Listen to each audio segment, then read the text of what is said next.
Hello friends, नमस्कार दोस्तों।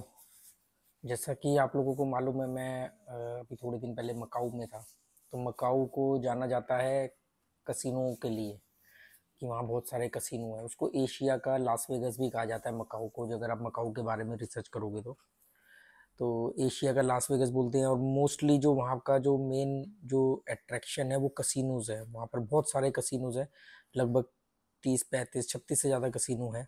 और बहुत बड़े लेवल के कसिनो हैं, मतलब MGM है, सैंड्स है, वेनेशियन कसिनो के अंदर प्लाजा कसिनो है। और एक एक कंपनी के कई कसिनो हैं। और छोटे छोटे कसिनो जो होटल्स के अंदर है वो तो है ही हैं बहुत सारे। गैलेक्सी कसिनो है बहुत बड़ा, सिटी ऑफ ड्रीम है। तो मैं सब में तो नहीं जा पाया, क्योंकि मेरे पास वीज़ा, आप लोगों को मालूम होगा, जो लोगों ने मेरा main channel travel and knowledge पर मेरा जो वीडियो देखे होंगे, उसमें मेरे को आपने देखा होगा कि 7 दिन का ही वीज़ा मिला था। और 5 दिन की मेरी रिटर्न टिकट थी। तो वहाँ पर लोगों ने बोला कि यार वहाँ पे क्या रिजल्ट रहा आपका, ओवरऑल आप कितना प्लस रहे। वो प्लस रहे तो पैसा कैसे लेकर के आओगे वहाँ से, कितना प्लस रहे, ये सब बहुत सारे कमेंट आ रहे थे। बल्कि मैं कल लाइव हुआ था मनी इज नथिंग चैनल पर, यहीं पटाया बीच में। अभी मैं पटाया में हूँ, थाईलैंड में। तो पटाया बीच से मैं लाइव भी हुआ था, तो उसमें भी कई लोगों ने पूछा कि भाई आपका रिजल्ट क्या रहा ओवरऑल। तो मैंने कहा यार वो मैं एक वीडियो डिटेल में बना के डाल दूंगा। हालांकि मैं अपनी विनिंग के बारे में बात नहीं करता, पर क्योंकि मकाऊ सीरीज से एक लोग अलग ही जुड़े हैं, और एक वो लोग जो बहुत लंबे टाइम से जुड़े हुए हैं, तो वो एक कहते हैं कि यार आप वहाँ कितना प्लस किए, कैसे किए, तो वो सब चीज़ें रहती है थोड़ा सा। तो ओवरऑल ये बता दूं कि मैं अगर अपना ये विनिंग अमाउंट या जो भी आपके साथ शेयर कर रहा हूँ, तो इसको ये मत समझना कि ये बहुत ईजी है या हर किसी के लिए है।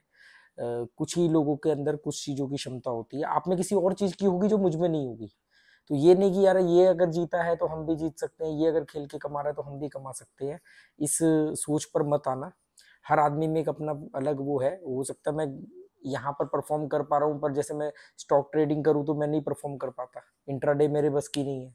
तो हर आदमी में एक लिमिटेशंस होती है, तो इस बात को ध्यान में रखना। ये नहीं कि मैं अगर ये इन्फॉर्मेशन आप लोगों के कहने पर आपसे शेयर कर रहा हूँ तो इसका आप गलत मतलब निकाल लो और उस तरफ चले जाओ। हर आदमी को अपनी काबिलियत के हिसाब से और अपने उस एरिया के अंदर ही काम करना चाहिए। तो दोस्तों, जैसे मैंने वहाँ पर मेरी एक बहुत एक 4 साल पुरानी स्ट्रेटेजी है जो मैंने आप लोगों के साथ शेयर करी, हिट एंड रन, कि छोटा छोटा हिट करो और भाग जाओ। तो पहले तो मैं आपको ये बता दूं कि मकाऊ एक पहली कंट्री ऐसी, चाइना का ही है, वो पार्ट है, चाइना का एक रिपब्लिक स्टेट है। तो एक तरह से आप उसको कंट्री का दर्जा दे सकते हो। हमारे को जाने के लिए अलग से वहाँ पर वीज़ा चाहिए होता है।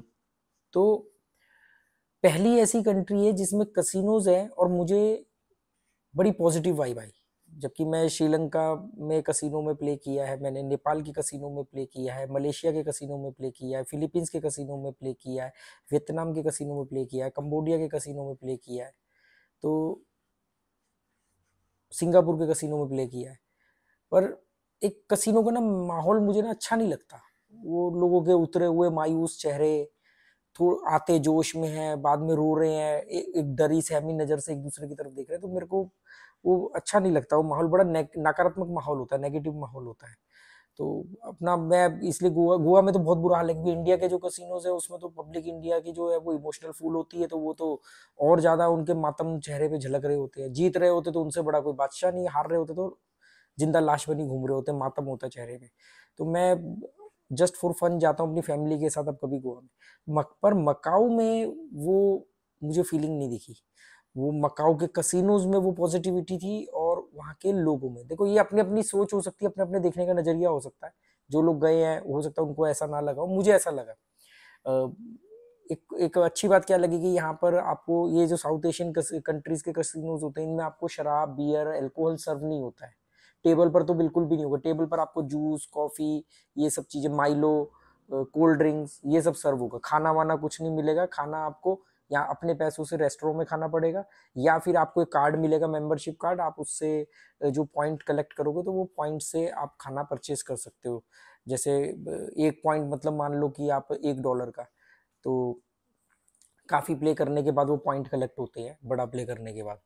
तो मैं बड़ा प्लेयर हूँ नहीं, हालांकि मेरे को वहाँ पर एक दो कसिनो ने मेंबरशिप कार्ड बना के दे दिया। एक ने मुझे एज ए कॉम्प्लीमेंट्री गिफ्ट दिया पावर बैंक। गैलेक्सी कसिनो में। तो वहाँ पर मैं हिट एंड रन को बहुत बेहतर तरीके से कर पाया, क्योंकि अगर नेगेटिव माहौल होता तो मैं एक ही बार जाता, फिर दोबारा नहीं जाता, अगले दिन देखता। पर क्योंकि बड़ा पॉजिटिव माहौल था, लोगों के चेहरे पर बड़ी पॉजिटिविटी थी। एक आदमी मुझे मिला सिर्फ, जो शायद लोकल था या पता नहीं हांगकांग या चाइना का होगा, जो मतलब बहुत ही ज़्यादा इरिटेट हो रहा था। मतलब वो बार बार कभी हाथ जोड़ रहा है बेट लगाने के बाद, कभी वो चिल्ला रहा है, कभी वो उसने स्क्रीन तक पे घुसा मार दिया। मतलब वो मेरे को खाली दिखा, बाकी मतलब सब लोग के चेहरे ही, मतलब उनके स्ट्रक्चर ही ऐसे बने हुए, एक्सप्रेशन ही बड़े पॉजिटिव वाले होते हैं। या तो एक्सप्रेशन होंगे नहीं, या होंगे तो सकारात्मक होंगे। और एक जगह पर इंडियंस का एक किस्सा है गैलेक्सी कसिनो, वेनिशियन कसिनो का, तो वो मैं आपको अलग से वीडियो बना के बता दूंगा कि उससे आपको बेनिफिट मिल सकता है।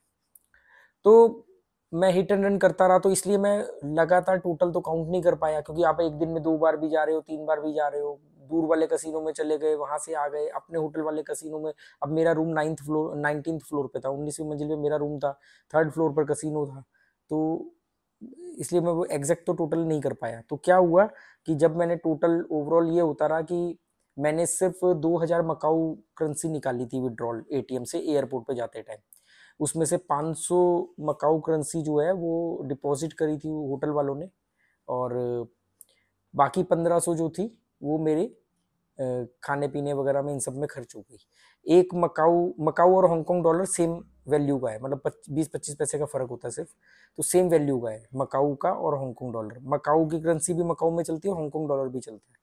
तो ये दोनों करेंसी की इंडिया की क्या वैल्यू है? इंडिया के लगभग 10.5 रुपये, और अगर आप टैक्स वगैरह मिला लो, मतलब मोटा मोटा राउंड फिगर में आप 11 रुपये लगा लो कि हमारा 11 रुपया एक हांगकांग डॉलर बनता है या मकाऊ करेंसी बनती है। तो मकाऊ करेंसी को बोलते हैं मैकनीज पताका, और हांगकांग डॉलर। तो वहां पर जितने भी कसिनो में प्ले होगा वो हांगकांग डॉलर में होगा, मैकनीज पताका में नहीं होगा। आप बाहर कहीं एटीएम से पैसे विड्रॉल करोगे, मकाऊ करेंसी में निकलेगा मैकनीज पताका। अगर आप कसिनो के एटीएम के अंदर से पैसा विड्रॉल करोगे तो हांगकांग डॉलर निकलेगा, क्योंकि वो हांगकांग डॉलर में ही प्ले करते हैं। तो ओवरऑल जब मैं वहां से निकला तो मैंने सारा पैसा जो काउंट किया, और तो उसको मैंने जब कैश कराया तो वो लगभग कितना अमाउंट बना था, 14,800, 14,000 मान लो आप, 14,000 के करीब वो डॉलर जो थे वो मेरे टोटल ओवरऑल बने। पर ये ध्यान रखना कि ये 14,000 डॉलर कोई एक दिन में या एक बार में नहीं बने, क्योंकि मैं बहुत छोटा प्लेयर हूँ, बहुत डिफेंसिव प्लेयर हूँ, बहुत छोटी बेट लगाता हूँ, और बहुत छोटा छोटा हिट एंड रन करता हूँ। तो मैंने कैसे प्ले किया कि जैसे मान लो मैंने $300 डाले मशीन में, और जैसे ही वो बढ़ गया, क्योंकि टेबल पे मैं इसलिए नहीं खेला, मैंने टेबल पर वहां पर एक भी बेट नहीं मैंने लगाई, क्योंकि टेबल पर जो मिनिमम बेट थी वो $25 से शुरू हो रही थी। $25 भी नहीं, $25 तो वेनिशियन में कसिनो में थी मशीन पर, वहां पर मिनिमम $100 या $50 से शुरू हो रही थी। अब $50 से मैं नहीं प्ले कर सकता था। $50 का मतलब होता है इंडिया की 550 की चिप। अब 550 की चिप से प्ले करने वाला मैं हूं नहीं, मैं इस तरीके से नहीं खेलता हूँ कि मैं एक ही बार बड़ी रकम ले गया, बड़ा बड़ा प्ले किया, तो मैं नहीं खेल पाता कंफर्टेबल। तो इसलिए मैंने टेबल पर तो नहीं खेला है। जितने भी मैंने जो किया है ये सब वो जो डिजिटल मशीन होती है, बीच में रूलेट घूमता है, टच स्क्रीन से आप बेट लगाते हो, उसके थ्रू मैंने किया। तो और टिकट, आप जैसे आपको लगे कि आपको कैश आउट करना है, आपने बटन दबाया वो कैश आउट का, तो टिकट बाहर आती है। वो टिकट को आप फिर या तो कैशियर से कैश करा लो, या वहां पर वेंडिंग मशीन, वो एटीएम टाइप का मशीन लगी है, उसमें आप टिकट डालोगे, आपका पैसा बाहर आ जाएगा। तो मैं ये करता था। तो जैसे $200 डाले, और वो 300 हो गए, 350 हो गए, 400 हो गए, वो निकाल लिए। कभी कभी वो 300 हजार भी हो गए, 1400 भी हो गए, कभी कभी 300 के मेरे को बहुत कम में भी निकालना पड़ा कि वो 500 तक जाने ही नहीं गया, नीचे आ रहा है, तो देखा गया यार इस बार नहीं बढ़ेगा, और 1-2 बार या 3 बार आप मान लो जीरो भी हुए। तो ऐसे करके जब मैंने टोटल वो ला के मैं अपने रूम में रखता था, लेके हर बार मैं कम अमाउंट जाता था। जैसे मान लो अगर मैंने $1000 भी प्लस हुआ, तो मैं वो आऊंगा, रूम में रखूंगा, और फिर वापस $500-700 ही लेकर के जाऊंगा, इससे ज्यादा नहीं। तो कि ताकि अगर वो जीरो भी हो जाए तो मैं ओवरऑल प्लस में रहूं। जैसे मान लो मैं $1000 प्लस होकर के आया अपने रूम में, और मैं रूम में पैसे रख के, अब मैं जब दोबारा जा रहा हूँ तो मैं 1000 नहीं लेके जा रहा हूँ, मैं इस बार लेके जा रहा हूँ 700 या 600 या $500 लेके जा रहा हूँ, ताकि अगर ये जीरो भी हो जाए तो ओवरऑल मैं प्लस में रहूँगा। 1000 प्लस हुआ था, 700 जीरो कर दिए तो 300 प्लस में हूँ। ऐसे करता था मैं। तो ऐसे करते करते छोटे छोटे अमाउंट जोड़ते हुए, और सिर्फ हाँ एक वेनिशियन कैसीनो के अंदर मैं $3000 प्लस हुआ था, वो भी 4-5 बार में हुआ था। और बहुत मुश्किल से वहां पर $10 वाली मशीन मिली, क्योंकि वहां मैं $5 वाली पे प्ले कर रहा था, वहां पर $10 वाली मशीन थी, और वहां पर पैटर्न सही चल रहे थे और अच्छे बैठ आ गए। और कमाल की बात यह कि वहां पर मैंने देखा है मकाऊ में इंडिया से ज्यादा परसेंटेज है लोगों के जीतने की। कसिनो की वजह से नहीं, वहां के लोगों के खेलने का तरीका वो है। जो पैटर्न मैं अपना दिमाग में बना के बैठा था, वो पैटर्न वहां पर उन्होंने मशीनों में लगा रखा। मुझे लगता था मैं ही 30 मार को, मैंने नोटिस किया। वो उन्होंने मशीन में टैब बना रखे हैं कि आप 0 पर क्लिक करोगे तो 0 10 20 30 पे बेट लगेगी, आप 1 पर क्लिक करोगे तो 1 11 21 31 पर लगेगी, आप 2 करोगे तो 2 12 22 32 पर लगेगी। ऐसे उन्होंने वो टैब बना रखे हैं। तो 3 13 23 33, तो ऐसे उन्होंने टैब बनाए हुए हैं। तो ओवरऑल ये मतलब आप मान लो 14,000 के करीब, $14,000 आप मान लो कि ये मेरे प्लस हुए। ये मुझे इसलिए एग्जैक्ट मालूम है क्योंकि एयरपोर्ट पर आते टाइम पहले मैंने सोचा था कि भी आराम से जाने के टाइम पे मुझे कोई दिक्कत होगी नहीं, मैं सीधा एयरपोर्ट पे आया और मैंने कहा यहाँ तो आना ही है बैंकॉक मुझे। तो पर उन्होंने एयरलाइंस ने मुझे बोला कि आपको हम बोर्डिंग पास नहीं देंगे जब तक आप बैंकॉक से वापस जाने की कहीं की टिकट नहीं दिखाओगे।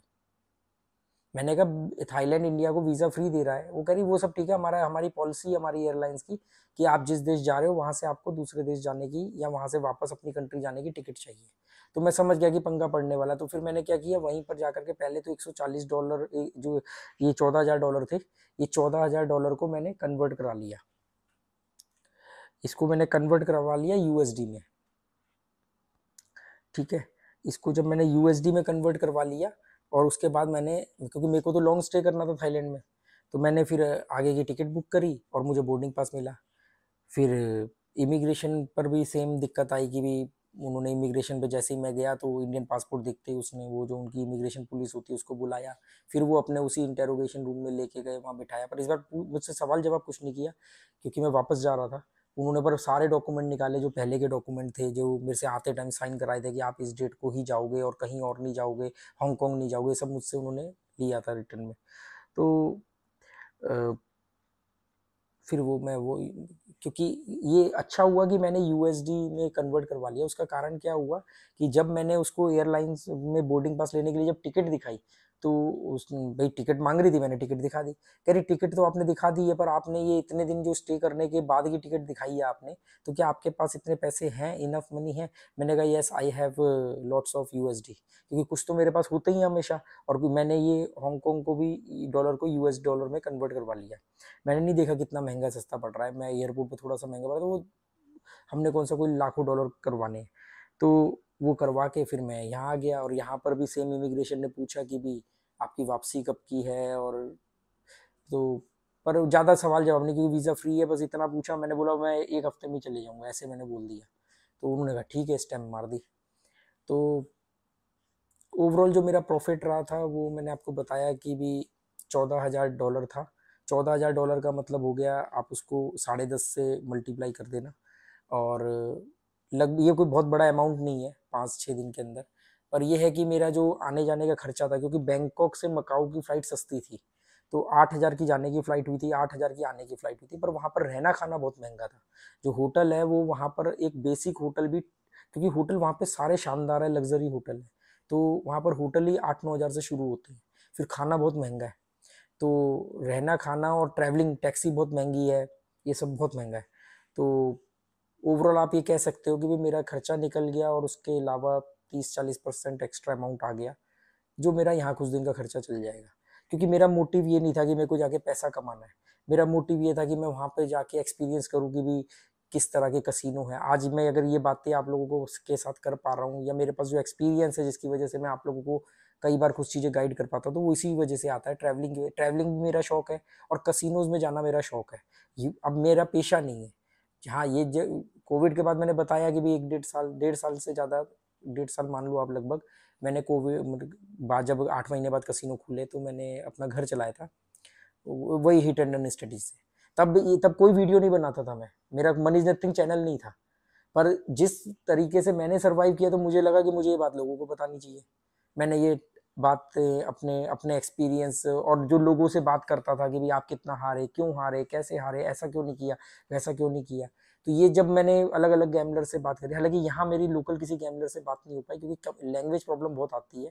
ये मकाऊ में इंग्लिश की बहुत दिक्कत है, मतलब सोचो होटल के स्टाफ को भी इंग्लिश ढंग से नहीं आ रही है, कसिनो के स्टाफ को बिल्कुल इंग्लिश नहीं आ रही है, जबकि ये इस प्रोफेशन में है। तो ज़्यादा मतलब यहाँ के लोकल से मेरी ज़्यादा बात नहीं हो पाई, थोड़ी बहुत होटल में ही हो पाई। तो वही सब एक्सपीरियंस मैंने आप लोगों के साथ शेयर किए और फिर बाद में चैनल बना मनी इज नथिंग, जिस पर आप ये देख रहे हो। और मैंने कभी नहीं बोला कि मेरे चैनल को सब्सक्राइब करो या मेरे वीडियोस को लाइक करो, शेयर करो, फिर उसके बावजूद भी आप लोग लगातार इसको लाइक करते हो, शेयर भी करते हो, क्योंकि मेरे पास वो डाटा आता है यूट्यूब की तरफ से। मैं बड़ा हैरान होता हूँ कि यार मेरे वीडियोस को लोग शेयर भी करते हैं, मैंने तो कभी बोला भी नहीं। और कम लोग करते हैं पर करते हैं, शेयर भी करते हैं, लाइक भी करते हैं, सब्सक्राइबर तो धीरे धीरे इंक्रीज हो ही रहे हैं। और ये सब तब है, ये सब आप अपनी मर्जी से कर रहे हो, क्योंकि मेरा एक ऐसा नहीं कि मेरे अंदर कोई एरोगेंस है कि मैं तो नहीं बोलने वाला जी। मेरा ये मानना है कि अगर आप किसी के फायदे के लिए काम करोगे, किसी को फायदा पहुंचाओगे, तो वो क्यों नहीं जुड़ना चाहेगा आपसे, वो खुद जुड़ना चाहेगा। तो मैं ये चीज आपके ऊपर छोड़ता हूँ कि अगर आपको मेरे वीडियो से फायदा हो रहा है तो जुड़ जाओ मेरे साथ, अगर फायदा नहीं हो रहा है तो स्किप करो, फिर वो वीडियो देखो या उस आदमी के साथ जुड़ो जिससे आपको फायदा हो। मकसद आपके फायदे का है ना, आप अपने फायदे का सोचो, मैं अपने फायदे का सोचूंगा। तो मेरा फायदा इसमें है, जिसमें आपका फायदा है, फिर आप जुड़ोगे तो मेरा फायदा अपने आप होगा। सिंपल मेरा लॉजिक है। क्योंकि अगर मैं सिर्फ अपने फायदे का सोचूंगा तो फिर मुझे भी बाकियों की तरह यही करना पड़ेगा कि दोस्तों इसमें करियर बन सकता है, ऐसे कर लो, ये मैंने कार खरीद ली, मैंने घर खरीद लिया, ये कर लिया। वो सब मैं नहीं करता हूँ। ये मैंने पहली बार शायद अपना विनिंग अमाउंट शेयर किया है। और मैं एक बार फिर at last but not least ये ध्यान रखना कि गैम्बलिंग करियर नहीं हो सकता है। एक दिन 2 दिन जीतने को, 10 दिन जीतने को जीतना नहीं कहते हैं। ओवरऑल आप इसमें माइनस ही रहोगे। ये मेरा इसमें प्लस होने का कारण ये, मैं बहुत कम प्ले करता हूँ। जैसे अब मैं थाईलैंड में हूँ, थाईलैंड में कसिनो नहीं है, ऑनलाइन में खेलता नहीं। मैं ज़्यादातर वक्त दुबई में रहता हूँ, दुबई में कसिनो है नहीं, ऑनलाइन में प्ले नहीं करता। तो जितना कम खेलोगे दिमाग उतना फ्रेश रहेगा, एनर्जेटिक रहेगा, तब आप उसमें प्लस रहोगे। दूसरी बात, आप इसको करियर नहीं बनाओ, ये शौक हो सकता है। अमीरों का शौक था, मिडिल क्लास आदमी सोचता है कि यार मैं इसको करियर बनाता हूँ। एक आदमी एक लॉटरी जीतता है, उसकी किस्से कहानियां सुन करके हजारों आदमी लॉटरी रोज खरीदते हैं, रोज खरीदते हैं। आज जीतेंगे, कल जीतेंगे, परसों जीतेंगे, कभी नहीं जीतते। तो इससे दूर रहो। और ये मैं बार बार आपको बोल रहा हूँ कि मेरा ये विनिंग बताने का ये पर्पस नहीं है, और मैं कोई बहुत बड़ा प्लेयर नहीं हूँ। और बहुत पॉजिटिव माहौल मिला इसलिए मैं थोड़ा बहुत, और ये मेरे लिए पॉजिटिव है क्योंकि मैं तो वहाँ दूध पी के भी गैम्बलिंग कर रहा था, क्योंकि यहाँ के कसिनो में तो गर्म दूध भी मिल रहा था। बहुत बहुत अच्छा फीलिंग आ रही थी कि मतलब बड़ा अच्छा लग रहा था कि यार आप कसिनो में बैठ के दूध पी रहे हो और प्ले कर रहे हो, तो ऑटोमेटिकली पॉजिटिवनेस आ जाती है आपके आसपास। फिर आपके आसपास लोग शराब नहीं पी रहे हैं, चिल्लम चिल्ली नहीं कर रहे हैं, सिगरेट नहीं पी रहे हैं। सिगरेट के लिए चलो स्मोकिंग जोन बना ही होता है, पर शराब नहीं पी रहे हैं। जैसे आप गोवा के कसिनो में जाओगे तो शराब चल रही है, किसी के मुंह से थूक निकल रहा है। आते तो बनने में बन के हैं, बाद में यहाँ से 2 बटन खुले हुए हैं, मोबाइल ऐसे लटक रहा है जेब से, यहाँ पर कुछ थूक निकल रहा है, खाना लगा हुआ है, पीने 2 फ्री की दारू पीने के बाद उनकी हालत होती है, उनको ही नहीं पता होता वो कहाँ बैठ लगा रहे हैं। तो वो एक नकारात्मक माहौल होता है, यहाँ वो चीज़ें नहीं थी। तो ये भी एक बहुत बड़ा कारण रहा होगा। चलो, आपको ये कैसा लगा वीडियो बताना कमेंट करके। और कुछ और मेरे मकाऊ का जो एक्सपीरियंस था वो मैंने वहाँ डाला है ट्रैवल एंड नॉलेज पर। ये कसिनो से रिलेटेड था, रिलेटेड बात थी, तो इसलिए मैंने यहाँ डाली है। और चलो, फिर मिलेंगे किसी अगले वीडियो में। Okay, goodbye, thank you.